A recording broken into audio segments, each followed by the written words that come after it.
काय हो आत्याबाई आज लय आनंदात? अरे बातमीच तशी आनंदाची आहे. भावड्या कुठे माझा? गावात गेले. गावात गेलाय का? अरे त्याला सांगितलं तर आता लाडू घेऊन यायला. आणि लवकर फोन लाव त्याला. आला का भावड्या? अरे ये ना बस. वहिनी, आव भावड्याला पाणी घेऊन याव. अरे भावड्या तुझीच वाट पाहत होते मी. अरे लय आनंदाची बातमी आहे. अरे माझं दादाचं लग्न ठरलंय. पुढच्या महिन्याचीच तारीख निघाली लग्नाची. ये बघ भावड्या, तुला ना मी आत्ताच सांगून ठेवते. तू ही ना नवरदेवाचा एकुलता एक मामा आहे. त्याच्यामुळे ना आता सगळं लग्नाचं तुलाच पाहावं लागल. आणि वहिनी तुम्ही बी ना सगळं आवरायला आधीच या बर का.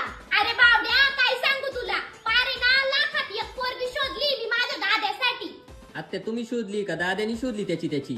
सोन्या लय चारा चारा नको बोलू, नाही तर दिन कानाखाली. माझा दाद्या काय तुमच्यासारखा नाहीये ते लव्ह मॅरेज का फ्यू मॅरेज करणारा. माझा दाद्या आहे ना माझ्या धाकातला आहे. तो मला म्हटलं होता काही तुझ्या पोरीशी म्हणशील ना त्याच पोरीशी मी लग्न करीन. अरे सोन्या म्हणजे ते दोघं फक्त ना ओळखीत होते एकमेकांना. हा सोबतच कामाला होते. ते काय म्हणते मित्र मैत्रिणी का काय ते होते.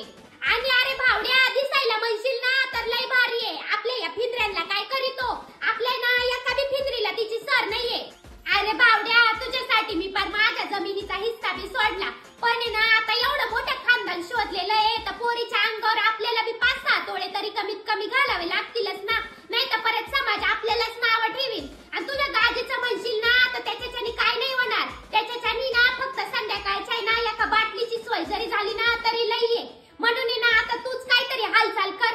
आता लग्नाला अजून महिनाभर बाकी आहे. तोपर्यंत ना पैशाचा काहीतरी बंदोबस्त कर रे. आता ना नीट ऐक भावड्या माझं. बहिणी कुठे तिकडे गेली का? तरी ना आता लग्नाला ना अजून महिना बाकी आहे. तोपर्यंत ना पैशाचा काहीतरी बंदोबस्त कर. नाही तर परत आई टायमाला तू हात वर करशील. का आत्या गडिंगणाराला कधी आत्या? गडिंगणाराला येईल आता तुझी आई जेव्हा बोलवील तेव्हा. आणि वहिनी ऐका, मागच्या वेळी ते आंबरसाला बोलावलं होतं ना तेव्हा काय बरोबर झालं.